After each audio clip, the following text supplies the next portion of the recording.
नमस्कार. मी आदिती आकूत आणि माझी मैत्रीण मधुरा बर्वे आम्ही दोघीही सहजीवनच्या या प्लॅटफॉर्मवर तुमचं मनापासून स्वागत करतो. सर्वप्रथम आम्ही आमची ओळख करून देतो आणि त्यानंतर आपण आजचा जो इंटरेस्टिंग विषय आहे त्याकडे वळूया. मी आदिती आकूत, मी काउन्सेलर असून मी ट्रेनर पण आहे आणि काउन्सेलिंग सायकोलॉजिस्ट आहे आणि गेली 20 वर्ष मी या क्षेत्रामध्ये काम करते आहे. सध्या मी सहजीवन या संस्थेबरोबर जोडली गेलेली आहे. मधुरा. नमस्कार, मी मधुरा बर्वे, टीम सहजीवन IHHI संस्था. मी वकील आणि काउन्सिलर आहे. जवळजवळ 15 वर्ष मी शिवाजीनगर कोर्टात प्रॅक्टिस केली, मॅट्रिमोनियल्स केसेस चालवल्या आणि काउन्सिलिंगही केलं. आता थोडंसं आजच्या सहजीवन ह्या आमच्या संस्थेबद्दल सांगते. सहजीवन ही सर्वसमावेशक विवाह संस्था आहे.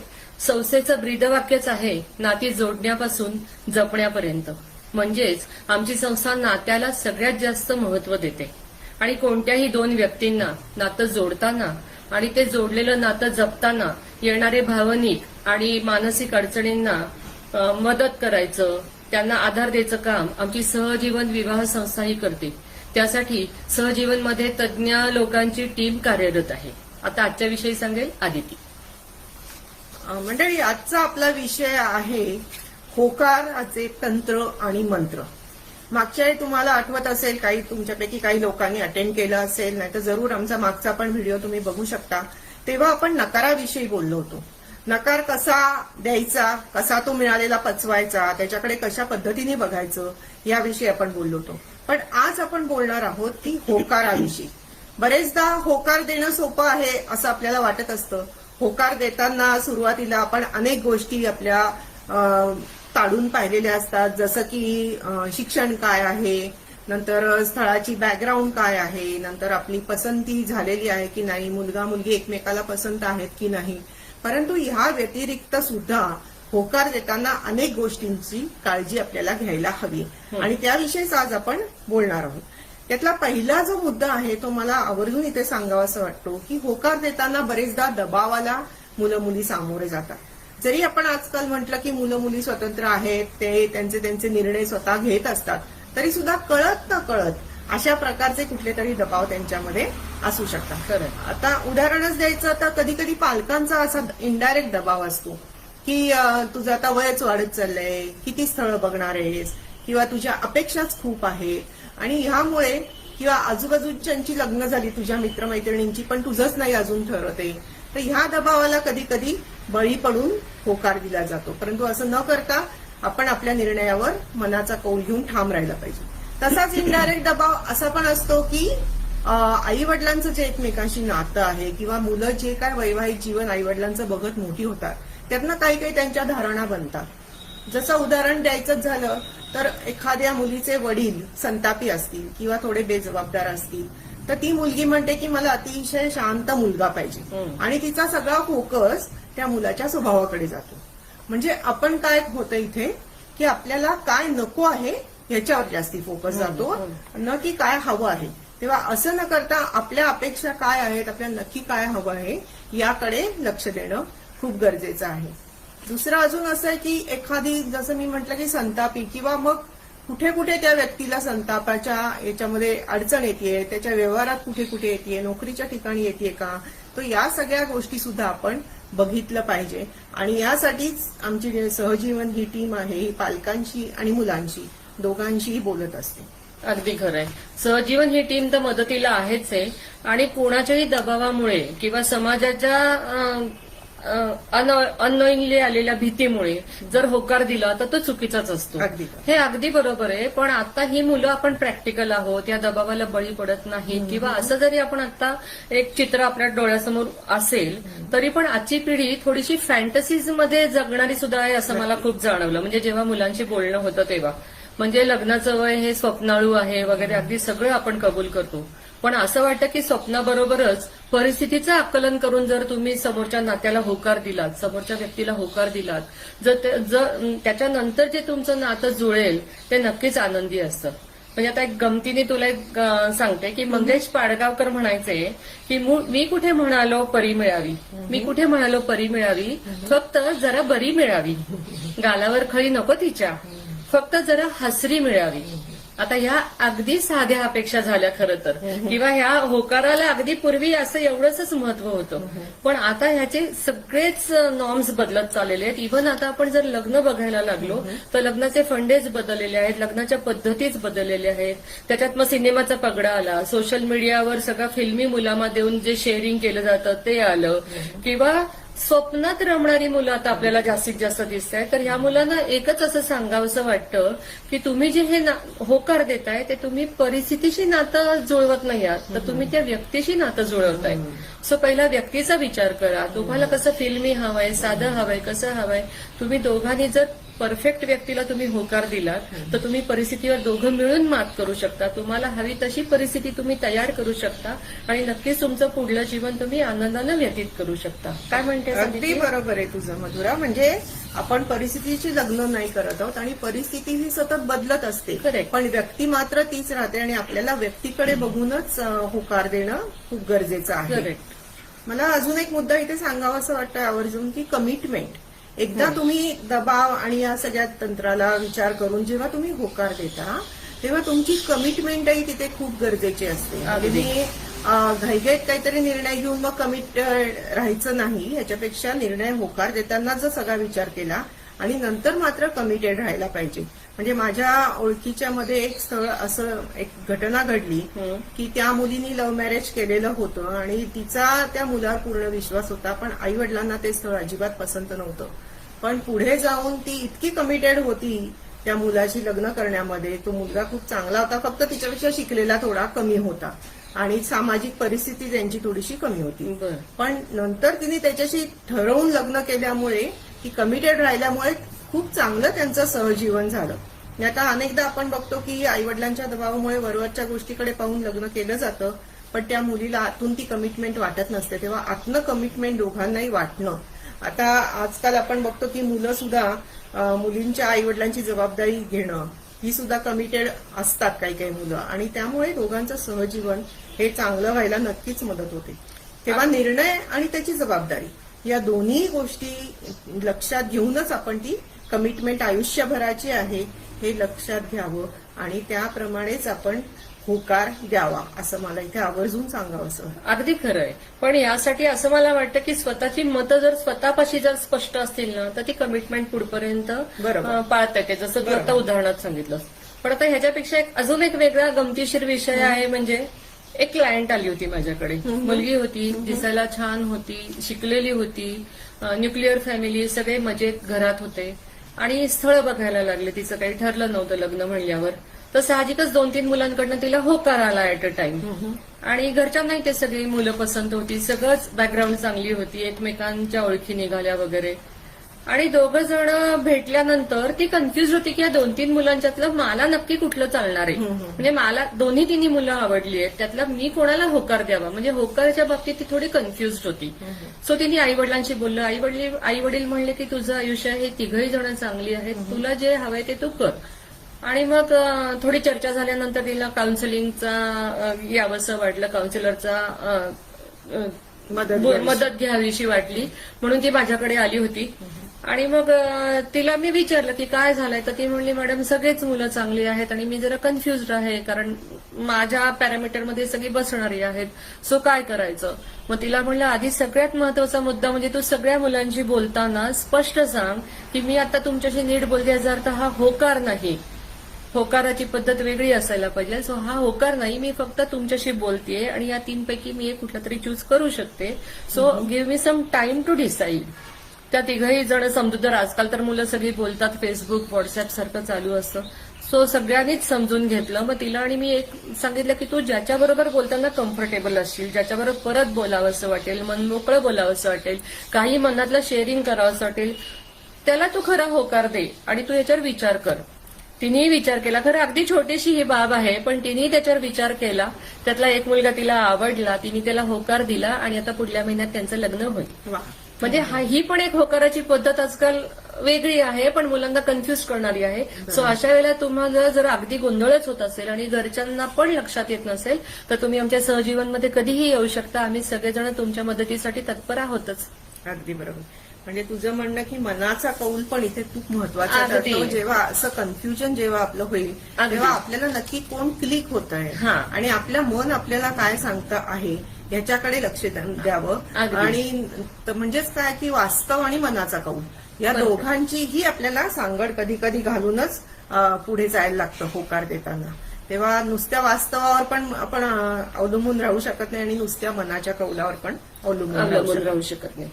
बरोबर. नंतर मला असं वाटतंय मधुरा की ऍडजस्टमेंट हा सुद्धा खूप एक महत्वाचा मुद्दा आपण होकार देताना लक्षात घेतला पाहिजे. बरोबर आहे. म्हणजे मला पुढे जाऊन त्या कुटुंबामध्ये काय काय ऍडजस्टमेंट करायला लागणार आहे याची जाणीव थोडीशी आपल्याला होकार देताना असायला हवी, याची कल्पना असायला हवी. बरोबर. बरेचदा असं ढोबळमानाने बोललं जातं की आमच्याकडची सगळी लोक चांगली आहेत आणि तुला थोडंसंच ऍडजस्ट करायला लागेल. विशेषतः मुलींच्या बाबतीत हा प्रश्न येतो आणि विशेषतः जेव्हा लव्ह मॅरेज करतात मुलं मुली तेव्हा हा प्रश्न येतो. कारण दोन कुटुंबाची सामाजिक आणि सगळीच बॅकग्राऊंड अत्यंत भिन्न कधी कधी असू शकते. दोन कुटुंबांचं नातं तयार होतं ते नाही, लग्नानंतर. ते तर आहेच ग, पण बॅकग्राऊंड भिन्न असू शकते. त्याच्यामुळे शकते. ऍडजस्टमेंट करायला जास्ती आपल्याकडे लक्ष द्यायला पाहिजे. माझ्याकडे याच्या एक केस आली होती आणि तिथे ती मुलगी उच्च शिक्षित होती, चांगल्या घरातली चांगल्या कुटुंबातली होती, अतिशय हुशार मुलगी होती, तिचं करिअर पण खूप छान होतं. पण तिने जो तिच्यासाठी जोडीदार निवडला होता तो थोडासा अभ्यासातली त्याची प्रगती थोडी कमी होती आणि शिकलेला थोडासा कमी होता आणि त्याची घरची बॅकग्राऊंड थोडी ऑर्थोडॉक्स होती. आणि त्याच्यामुळे काय झालं की 7 वर्ष ते जेव्हा भेटत होते तरी त्याच्यानंतर सुद्धा ती माझ्याकडे लग्न झाल्या 1-1.5 वर्षात ती मुलगी आलेली होती. आणि मला खरोखर आश्चर्य वाटलं की 7 वर्ष जेव्हा तुम्ही भेटता आहात एकमेकाला तेव्हा आता 1-1.5 वर्षात असा काय प्रॉब्लेम आला की तुम्हाला डिवोर्स घ्यावासा वाटतोय. तर असं मी तिला विचारल्यावर तिने मला सांगितलं, मॅडम मला प्रचंड इथे ऍडजस्टमेंट करायला लागतंय. म्हटलं कुठल्या ऍडजस्टमेंट करायला लागतंय. तर तिचं म्हणजे राहणीमान किंवा कामाची तिला एवढी सवय नव्हती चांगल्या कुटुंबात असल्यामुळे आणि इथे मात्र ती IT कंपनीत हिंजवडीमध्ये कामाला जायची. तरी सुद्धा सकाळी 5ला उठून ते रात्री 11 पर्यंत ती मुलगी सतत कामात आणि स्वयंपाक धुणं भांडी म्हणजे आपल्याला आश्चर्य वाटेल की असं पण असतं का. तर अशा पद्धतीने तिला ते व्हेज नॉनव्हेजचा खूप मोठा तो इश्यू होता. त्याच्यानंतर अजून राहणीमानावर त्या लोकांचा खूप हे होता की तू आता ऑफिसमध्ये जाते तर साडी नेस आणि कमीत कमी मंगळसूत्र घाल, जोडवी घाल. तर ती म्हणे मी इतकी ऑडमॅन आउट दिसते त्या सगळ्या सिनॅरिओमध्ये की मला हे असं खूप ऍडजस्टमेंट इथे करायला लागतात. आणि त्या मुलाचा त्यांनी आधी सांगितलं की थोड्याफार ऍडजस्टमेंट करायला लागतील. पण ह्या अशा गोष्टी खूप गरजेच्या आहेत की विचारात घेणं की आपल्याला नक्की काय काय ऍडजस्टमेंट करता येईल. कधी कधी एकत्र विभक्त कुटुंब किंवा नोकरी आणि बिझनेस. तर ह्या सगळ्या पार्श्वभूमीचा विचार या ऍडजस्टमेंट करताना जरूर मुलींनी करावा आणि त्याप्रमाणे मग आपण होकार द्यायचा आहे किंवा नाही, आपल्याला या ऍडजस्टमेंट जमणार आहेत किंवा नाही याचा जरूर विचार करावा. अगदी असं खरं मला आहे. वाटतं. म्हणजे कसं आहे म्हणजे का अरेंज मॅरेज असो, लव्ह मॅरेज असो किंवा कुठल्याही 2 व्यक्तींमधलं नातं असो त्याच्यात ऍडजस्टमेंट ही असतेच. पण सुरुवातीलाच तर त्याच्यात जर स्पष्टता असेल ना तर ते ऍडजस्ट करायला थोडं सोपं जातं किंवा दोघांकडूनही ती ऍडजस्टमेंट होते. म्हणजे तो पुढे त्यांचं आयुष्य सुखाने जाऊ शकतं. आता होकार देताना अजून एक अशीच गोष्ट मला ऍडजस्टमेंटला लागून सांगावीशी वाटते की मुलं खूप जजमेंटल असतात. आजकाल न्यूक्लिअर फॅमिली असेल, जॉईंट असेल, व्हॉटेवर जे काही असेल ते, पण मुलं आपल्या आई वडिलांना, आपल्या मित्रमैत्रिणींना, आपल्या काका काकूंना किंवा नातेवाईकांना असं रोल मॉडेल समजत असतात आणि हे लक्षातच घेत नाही की 2 व्यक्ती वेगळ्या असतात, 2 कुटुंब वेगळी असतात. अगदी शेजारी शेजारी राहणाऱ्या सुद्धा दोन्ही कुटुंबांमध्ये फरक असतो. जसं तू आता सांगितलंस तसं की ऍडजस्टमेंट करायला लागतात तसं. सो जजमेंटल न राहता म्हणजे माझी आई अशी आहे म्हणजे सासरी गेल्यावर सासू पण तशीच असेल किंवा मुलाच्या बाजूने उलटं होऊ शकतं किंवा आमच्या घरात असा बिझनेस आहे असे सगळे डिसिजन घेतात म्हणजे तिकडे पण बाबाच घेत असेल किंवा असे जे काही जजमेंटल मुलं जातात किंवा माझ्या मैत्रिणीच्या नवऱ्यानी टीचर बरोबर असं वागलं म्हणजे माझा नवराही असंच काहीतरी वागेल, हे जे काही डोक्यात विचार आधीच ठेवून जातात ना मुलं, तर त्यांनी पुढे होकार असतो, सगळं छान असतं, त्यांचं रिलेशन छान होऊ शकतं. फक्त हा हा कुठला तरी एक किडा डोक्यात राहतो आणि मग त्यांनी ते कुठेतरी ते असंतोष होतो, भांडणं होतात. त्यामुळे होकार देताना ही पण एक गोष्ट ठेवावी की तुम्ही क्लीन माइंडनी जा आणि तो माणूस कसा आहे त्याला समजून घ्या. समोरच्या माणसाला हे कुटुंब वेगळं आहे म्हणल्यावर वेगळंच असणार आहे. मग मुलगा असो, मुलगी असो, आणखीन दुसरी वेगळी कुठली नाती असू देत, पण समोरचा पूर्ण भिन्न असणार आहे. त्यामुळे बरोबर. ऍडजस्टमेंट जशी करायला लागणार आहे तसं आपल्या जशा अपेक्षा आहेत तशाच अपेक्षांनी तो रिॲक्ट होईल समोरचा माणूस, असं तुम्ही समजू नका. सो जजमेंटल न होता मनाचा कौल तुम्ही घ्याच, पण परिस्थिती, मनाचा कौल असा सगळा आढावा घेऊन त्याला होकार द्या आणि तरच पुढे जा. नाहीतर मग कन्फ्युजन असेल तर मग थोडा वेळ घ्या आणि मग होकार द्या. बरोबर आहे. तर जजमेंटल होणं हा पण खूप महत्वाचा मुद्दा महत्त्वाचा आहे. मुद्दा आणि आहे. इनडायरेक्टली आपल्यावर ते मनामध्ये असतात ती जजमेंट्स आणि त्याच्याबरोबरच कारण आपण लहानपणापासून आपल्याला वाढत तोच पगडा गेलेला असतो. एक्झॅक्टली. त्यामुळे तो जजमेंटल आपण आपल्या नकळत होतो. अगदी. तेव्हा आपण तसं होतो आहे का हा सुद्धा विचार करायला पाहिजे. बरं. आणि तू म्हणलीस तशी टीम सहजीवन आपल्या सदैव इथे मदतीला आहे, अगदी, तत्पर आहे. अगदी. म्हणजे मला इथे आपल्याकडे एक केस आलेली आठवती आहे की आई वडील आणि ती मुलगी हे आपल्याकडे आले होते अशा कन्फ्युजन मध्ये की आम्ही कोणाला नक्की होकार द्यायचा आहे आणि काय करायचं आहे. ओके. आणि तेव्हा मला असं आठवते की आपण त्या मुलीला पण बोलवलं, मग तिच्या आई वडिलांना पण, ते पण आपल्याकडे आले आणि त्याच्यानंतर आपण त्या होणाऱ्या तिच्या मुलाशी पण थोडं बोललो की म्हणजे या सगळ्या लोकांनी एकत्र येऊन, जसं तू हे सगळा म्हणालीस विचार करून. की दोन कुटुंबांचं लग्न, अजूनही भारतामध्ये लग्न जेव्हा होतं तेव्हा दोन कुटुंब त्याच्यात असतात आणि कुटुंबातल्या सगळ्यांची जर सर्वसंमती असेल आणि तरच ते लग्न थोडं यशस्वी होण्याकडे जातं. अगदी बरोबर आहे. त्यामुळे आपल्याला असं लक्षात येतं की जजमेंट न होता आपण हा होकार जरूर दिला पाहिजे. बरोबर. मला इथे अजून एक मुद्दा असा सांगावा असं वाटतोय की भूमिका संघर्ष हा जो मुद्दा आहे, महत्वाचा मुद्दा आहे की कधी कधी ज्याला आपण रोल्स आणि रिस्पॉन्सिबिलिटीज म्हणतो की मला नक्की या लग्नानंतर माझा नक्की रोल काय असणार आहे. मुलींच्या बाबतीत आपल्याला माहितीये, तसंच मुलांच्याही बाबतीत घडतं. पण मुलगी एकाच वेळी जेव्हा लग्न होऊन जाते दुसऱ्या घरामध्ये किंवा दुसऱ्यांशी संबंध जेव्हा कुटुंबामध्ये ती जाते तेव्हा ती तिथली सून असते, नंतर ती कोणाची तरी मामी असते, काकू असते, कोणाची तरी वहिनी असते आणि पत्नी तर अति असतेच. आणि जेव्हा पत्नी असते त्याला सुद्धा खूप गोष्टी, तिच्या भूमिका वेगळ्या वेगळ्या कधी कधी असू शकतात. म्हणजे अत्यंत मोकळ्या कुटुंबात वाढलेली जी मुलगी आहे ती नवऱ्याला मित्रासारखा त्याच्याकडे बघेल आणि तिची अशी अपेक्षा असू शकते की मला मैत्रिणीसारखं यांनी मैत्रिणीसारखंच वागवावं. पण कधी कधी असं होतं की नवऱ्याची अशी आहे की माझी ही पत्नी आहे आणि पत्नीची सगळी कर्तव्य तिने करावी, अशी अपेक्षा पण वाढत अपेक्षा जातात. असू शकते. तेव्हा भूमिका माझी नक्की काय असणार आहे. मला सासू माझ्याकडे सून म्हणजे कुठल्या भूमिकेत बघती आहे आणि मला मग तिथे सणवार करायचे आहेत का, मला काही सेवा करायची आहेत की माझी काही कर्तव्य आहेत. तर या गोष्टीचा जरूर आपण अभ्यास करावा.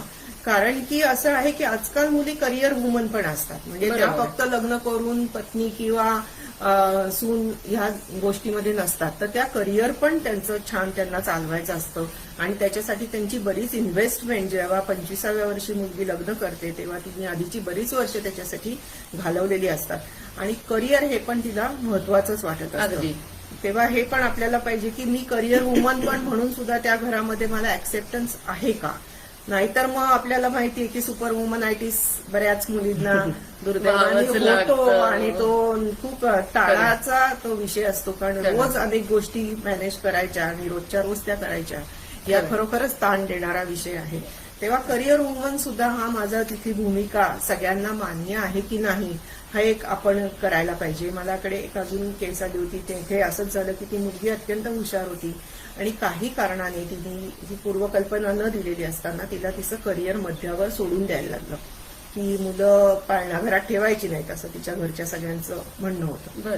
आता त्याच्यानंतर तिला इतकं त्याचं रिग्रेट राहिले आयुष्यभर की मी एवढी छान शिकले, माझं सगळं मी स्वप्न काही बघितली होती त्या करिअरच्या माध्यमातून, म्हणजे गरजेचा होता पैसा अशातला भाग नाहीये, परंतु तिला स्वतःला सिद्ध करण्याच्या ज्या संधी तिला करिअरनी मिळणार होत्या त्या सगळ्या तिच्या नाकारल्या गेल्या. अशी कुठेतरी भावना तिच्यामध्ये राहिली. मग मी तिला थोडं आरईबीटीच्या आपल्या अंगाने काउन्सिलिंग केल्यावर तिची सल थोडासा तो कमी झाला.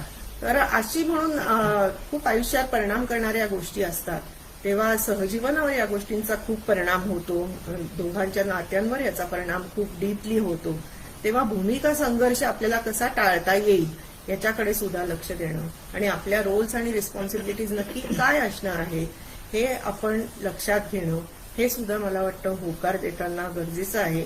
आणि इथेच मग तू ती पहिल्यांदा जी म्हणलीस की स्व ओळख, की तुम्ही स्वतः कशा आहात हे इथे जाणून घेणं खूप महत्वाचं आहे.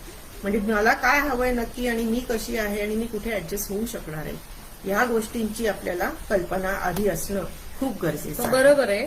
आता तुझे भूमिका संघर्षाची जी आता आम्हाला एक मुद्दा सांगितलास किंवा संकल्पना सांगितलीस, तर त्याच्यासाठीच आता इतका मोकळेपणा सगळीकडे आलेला आहे की मला तेच सांगायचे की आमची सहजीवन विवाह संस्था जी आहे ती या बाबतीत थोडी बाकीच्यांपेक्षा वेगळी कशी आहे, तर ती फक्त लग्नासाठी किंवा विवाह जमवण्यासाठी तुम्हाला मदत करत नाही, तर ती विवाहाआधी, विवाहानंतर किंवा अशा भूमिका जर तुम्हाला कन्फ्युज करत असतील, गोंधळात पडत असतील, निगेटिव्हिटी येत असेल, डिप्रेशन येत असेल, तर ह्या सगळ्यासाठी आमची तज्ज्ञ टीम तुम्हाला कधीही मदत करायला तयार आहे. तर तुम्ही कधीही इथे येऊ शकता, फक्त विवाहासाठी नाही तर विवाहाआधी आणि विवाहानंतर जर तुम्हाला काही अडचणी येत असतील तर त्याच्यासाठीही आम्ही नेहमीच तत्पर असू. आणि आता हे सगळं आपण होकाराचं सांगतोय, तर त्याच्यात अजून एक मुद्दा मला आता बोलता बोलता असा आठवला की आजकाल लव्ह मॅरेज समजा ठरलं नाही तरी अरेंज मॅरेज करताना सुद्धा मुलं एकमेकांशी आधी बोलतात, व्हॉट्सअप करतात, फेसबुकवर असतात, भेटतात, सगळं करतात. असं करताना होकार द्यायची सुद्धा एक वेळ असते, हे त्यांच्या लक्षात येत नाही की होकार कधी द्यावा. एक मुलगा माझ्याकडे आला काउन्सिलिंगसाठी, छान होता, नॉर्मल होता, त्या मुलीच्या जवळजवळ प्रेमातच होता जरी ठरवून लग्न झालं असेल तरी. आणि तो म्हणला, मॅडम ती मुलगी मला पटकन होकार देत नाहीये, माझ्याबरोबर फिरतीये, आम्ही घरचे सगळे एकमेकांना भेटतोय.